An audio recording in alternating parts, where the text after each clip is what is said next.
Football at 4, powered by the Inside the Birds podcast. Adam Caplan is here. We asked the question. Excuse me. Jeez, a little water down the wrong pipe. What are the keys to another Eagles Super Bowl run? We heard what Zach Baun said with Reed Blankenship and Cooper DeJean on their new podcast. I thought Baun brought up an interesting point. We'll get into that. But what are Adam Caplan's keys to another Eagles Super Bowl run? Well, we're going to find out right now on a Friday edition of Football at 4 here on the Sports Bash Live on 97.3 ESPN. Adam, welcome back, man. How are you? Good, Mike. I hope you're doing well. Good to be back with you on our Football at Friday at Football at 4 with our Friday segment. So, yeah, Mike, I wanted to take this segment a little different area. Usually when we do these segments, we sort of talk about what we talked about on our show this week and expand on a little bit more. But I want to take it in a different direction because this all actually kind of we have a Patreon group, and we have a live Q&A every Wednesday.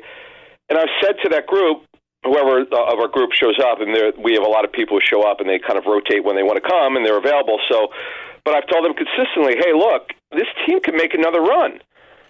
If they, but I would never really expand on it other than we know what the roster looks like. But what are the things behind the curtain? What has to happen?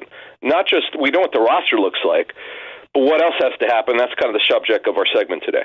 Right, and we list 4 things on the offensive side of the ball that you think have to happen for this team to make another Super Bowl run. Look, it's not out of the question. The Chiefs have won back-to-back, so there are teams in the recent past that have been able to do that. Do the Eagles profile as one of those teams? Let's start on offense. All right, so, Mike, we know the Eagles have another offense coordinator. It'll be the 6th different play caller and really the 5th, though, since Jalen Hurts became starting quarterback. Doug Peterson was his first one, but he was the starter then. But this is his 5th. And this has been a problem. I mean, not having the same play caller back-to-back. I mean, it's just you can't keep doing this, but guys get head coaching jobs, so this is what's happened. But Kevin Patullo now moves from the passing game coordinator role and also being the chief of staff for Nick Sirianni. Now he's going to call the plays, so he's not going to be able to do both. So Patullo now, in his first time calling plays, look, there's a saying with coaches, you never know until they really get there. In terms of how well they'll do, we don't know, but I know they're very optimistic. And Patullo and Hurts have now worked together for 5 years. Patullo's a smart guy. He knows what Hurts is capable of doing. He knows when it doesn't look good. He knows when it looks good. I expect him to call a good game. I really do. Now, and there's an adjunct to that, which we'll get into in a minute. But I'm looking forward to this. But it's got to be a smooth transition, and it should be. You look at Adam Patullo, obviously, and Nick Sirianni addressed him. Hey, he knows everybody, so it's not like a new guy coming in, having to introduce himself. He's been here. But Nick Sirianni, and I wonder how that relationship and their relationship together will that be a positive or a negative for this for this situation? That Sirianni knows what he can get away with Patullo a little bit here. Maybe with Kellen Moore, there was a little bit more feeling him out. You're right, Mike. Now, I want to go back to the 23 season, which was a total collapse. Everybody knows about it when they were 10-1, and after that, what happened was in 6 out of 7 and collapsing. And look, Sirianni was pretty much the chief reason why the club sort of collapsed. It's the way he handled himself. Hurts and Sirianni were not on the same page. This is not a secret to anyone who knew what was going on. And then Brian Johnson, the offense coordinator there, got caught in the middle. He got fired. And Nick didn't handle himself well, and he got humbled. And the pressure was on Nick to not only bounce back, but to make a Super Bowl run. He had to change the way he handled himself, and he did a great job of that. Now he's got his contract extension. He's now got a Super Bowl ring. He's been in the Super Bowl 2 out of the last 3 years. He's done a really, really terrific job. I know you've likened him to one of these guys who's come out of nowhere to do a great job, and look, there's truth to that. But that's behind him now. He's a really good head coach. He learned from the entitlement and the way that he acted 2 years ago. That seemingly is behind him, from what I understand. But the one issue that I have with this promotion of Patullo is this: it's one of his best friends. He can't commandeer. If it's not going well, he's got to be patient. He can't do what he did 2 years ago, Mike, when things started going south. He's got to handle it better. And this is a wait-and-see thing. Although I'm optimistic, I know the Eagles are. Let's see what happens if they have a 3-game losing streak or something. Or let's say, Mike, the offense is not going well. What does Nick do? How does he handle himself? That's something to keep an eye on here. All right, Adam Caplan, football at 4. Let's see how Saquon Barkley fits into this here. We asked a question in the mailbag. We had some listener mailbag questions for Andrew the other day. His answer, the question was, who has a bigger year, Barkley or A.J. Brown? And he quickly said A.J. Brown. So what about Barkley's usage this year? Well, the offense was, as we said, I mean, we learned this last year, and it's obvious. It has been going back to last year and will go through Saquon Barkley. That'll never change as long as Barkley's healthy. Because it really worked with not putting Hurts back there 35 to 40 times, getting him in a manageable pass attempts per game. That really worked out. Certainly worked out in terms of not turning it over and being more efficient. Now, we know that Hurts in the passing game is wildly inconsistent. That's a fact. I'm not going to deny that. But you saw how well Hurts ended the season. It wasn't just the Super Bowl. It got more comfortable with Kellen Moore. I know now Petula comes in. But it really works out with Saquon Barkley. However, and this is something that we have to watch here, Mike, Barkley had a career-high 345 carries, right? His previous career high was 295. And in the regular season, Mike, if you include the catches, okay, and you include the regular season and the playoffs, the total touches, a widely career-high of 482 touches, Mike. Believe this or not, Derrick Henry never had more than 396 touches through the playoffs in any season. Jerome Bettis, who I work with at ESPN, a Pro Football Hall of Famer, never had as many carries as Barkley had last season in any season, 345. So, Mike, they can't overwork Barkley again. It worked. I get it. He stayed healthy. It's amazing to me. Will Shipley's had a good offseason. He looks really good, Mike. You know how explosive he is. They signed A.J. Dillon to be the backup because they know he can handle volume if Barkley can't play for whatever reason. When they get a lead in the fourth quarter, Mike, they got to be smart with Barkley. They cannot, if they're up by 17 points or more with 10 minutes left, pull him out of the game. If you have to put him back in, go ahead. But be smart. Don't let him wear down. We'll see if they actually follow through with that. That one will be something to keep an eye on. But would you agree with Andrew's answer? He thinks A.J. Brown will have a bigger season than Barkley. Would you agree with that? You'd have to put in context because they're a low-volume pass team. The only way they're going to pass a lot is if they're behind. They rarely get behind. This defense is going to be good. Now, okay, I'll turn this around a different way. What if their defense isn't as good? What if they suffer? What if Quinyon Mitchell gets hurt? You know, there are a couple things that could happen. We'll talk about the defense in a couple minutes. A.J. Brown's numbers were down last season. They're not going to throw the ball a lot, Mike. I didn't hear the interview with Andrew, so I can't really comment on what he said. I typically don't comment on anything unless I hear it. But overall, look, it's going to go through Barkley. Now, do I think A.J. Brown will have a better season than last year? Probably. I do think they'll throw a little bit more, though. I do, because Petula has a better feel for Hurts because he's been with him so long. I expect him to pass a little bit more. Not a lot, though. All right, Adam, the one spot on this team on the offense that has I won't say major change, but a change is at right guard. You got Becton out, and it was presumably Tyler Steen will be the starting guard there. Should be, but not a lock. Not a lock, but that's a battle. But right now, okay, it's not Tyler Steen, it's somebody. What do we look at how that position affects the offense? It cannot be a major problem. Look, I know that Tyler Steen does not project to be a Pro Bowl guard. There's just nothing in his DNA that says he'll be a great guard, but just be serviceable. Don't let it become a problem where they have to bench him. You don't want to go to Matt Pryor. Matt Pryor's a pretty valuable backup, probably a better football player than most people give him credit for. And look, Kenyon Green did not have a good offseason, so we'll get to training camp. We'll see if he could build on what happened and be better. But look, there's a saying with offensive line coaches I've talked to over the years. Sometimes you could hide a guard who's not great, but he can't be a detriment where 4 or 5 bad plays can lose you a game, Mike. You could hurt the run game. You could get your quarterback hurt. So lastly on the offense, right guard cannot be a major problem. I'd leave it at that.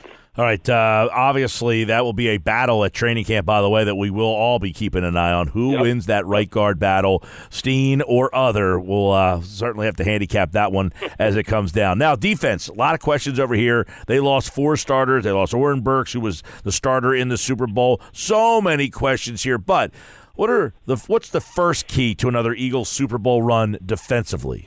Yeah, actually, they lost 5 starters, and then you have to add Nakobe Dean in there. So Mel Williams was a starter. Based on the way they used him, he was definitely a starter. But so I'm excited. This is an incredible fact that we found last year. I think we're like the only people who knew this, and it's, believe it or not, it's going to be the same thing this year. The Eagles are the only NFL team that does not have a vested veteran on the interior of their defensive line. That means 4 accrued seasons or more. They don't have one. So they're really young, and the Eagles took a gamble last year. It really worked out well. Moro Jomo will replace Williams in the lineup. We know about Jordan Davis, and Jalen Carter is a budding superstar. Eagles are excited about Ty Robinson, the rookie, 4th round of Nebraska. Thomas Booker did a nice job in his limited role, and Byron Young, who really hasn't played in the NFL, barely played for the Raiders, didn't play for the Eagles, and Gabe Hall started to come on a little bit in the offseason, but he's got a long way to go, Mike. So they're super young. Lack of experience. We know they're going to be coached well by Clint Hurt, one of the best D-line coaches in the National Football League. They just have to continue to grow, and a big part of it is Jordan Davis. He's going to play more, Mike. How much more we're not going to know yet. They don't know yet.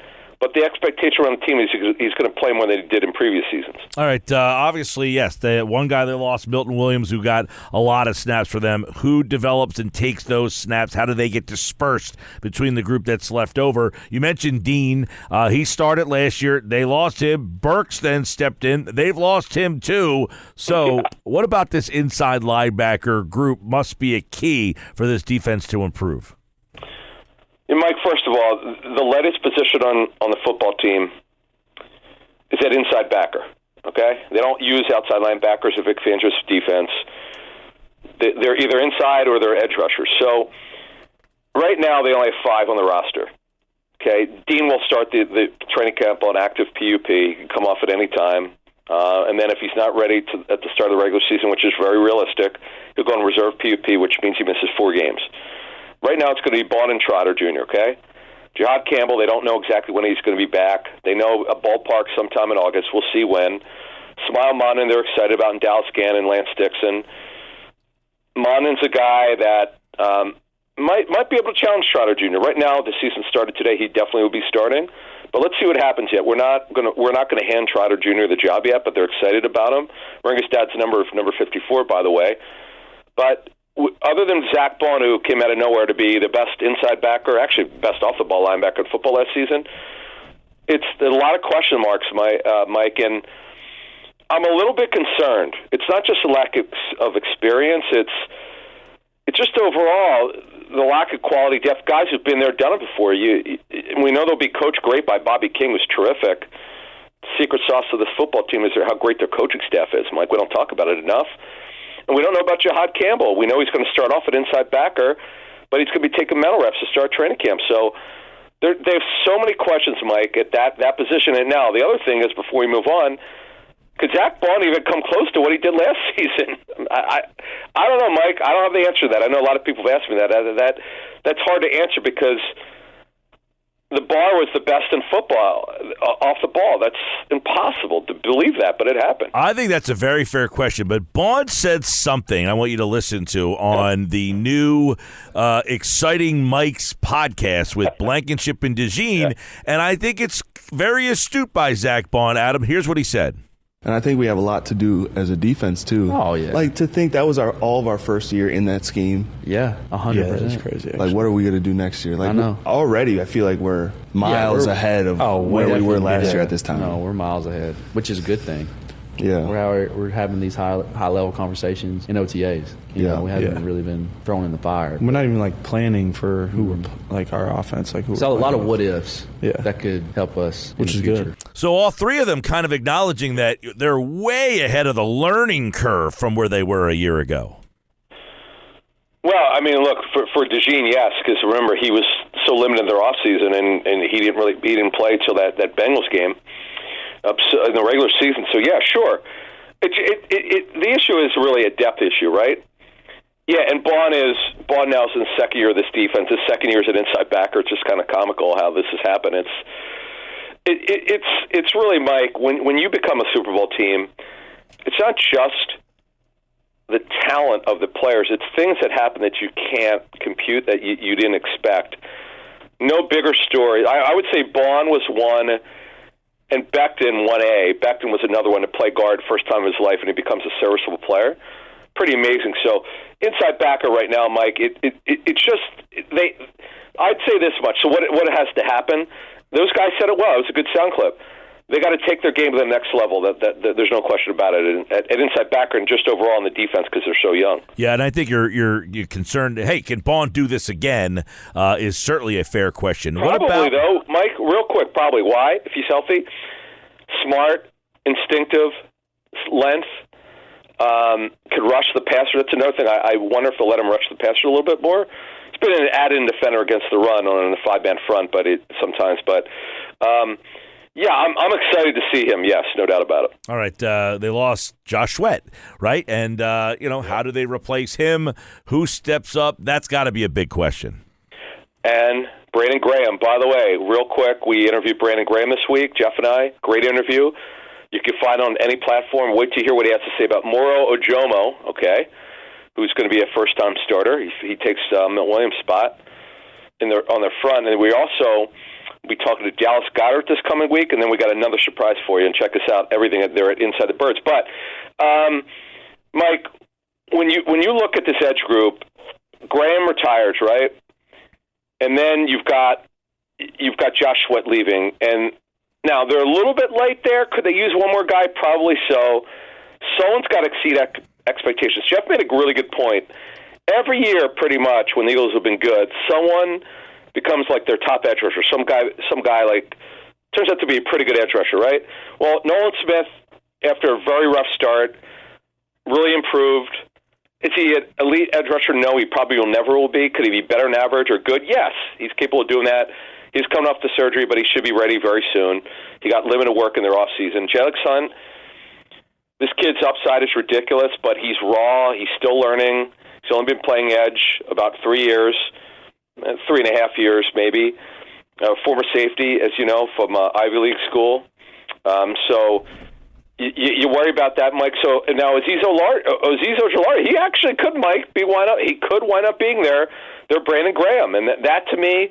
If he could be an elite third edge rusher, I think they'll be okay with their edge rush if he can be. That's my pick, by the way. Just throwing it out there for the people. My pick is Ojulari. He was the guy that I wanted them to target. And it's a great signing, by the way.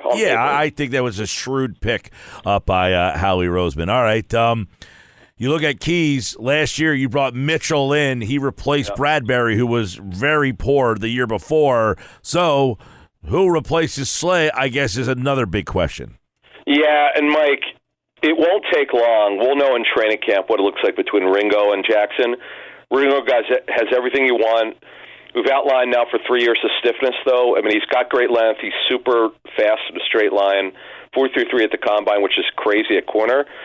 Just under 6'2", but it's the stiffness. He's not great with the match, carry, deliver responsibilities in the secondary. They play mirror match coverage. He's not great at it. He's got to improve. Had another good offseason, but it doesn't matter until you get to training camp. The real competition starts at training camp, but Dory Jackson will have something to say about that.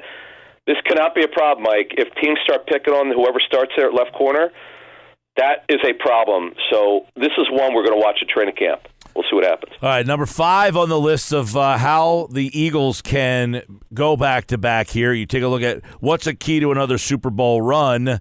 They traded Chauncey Gardner-Johnson. This wasn't a guy who willingly walked out the door. They made that decision. Yeah, it's true. So here's the deal. Drew Makuba will wind up starting. Whether it's week 1 or week 3, he'll get the majority of starts, if not all of them. You don't draft guys to the second round to sit. It doesn't work that way. So Sidney Brown, he's not a real good fit here. He's a box player. Box safeties usually go later than the third round. So Ken Makuba, and by the way, he was a playmaker in college, whether he played nickel at Clemson or he played safety at Texas. Guy's a playmaker. I'm interested to see what he does, but Mike, someone's got to create turnovers or ball production in their secondary with his either passes defense or turnovers.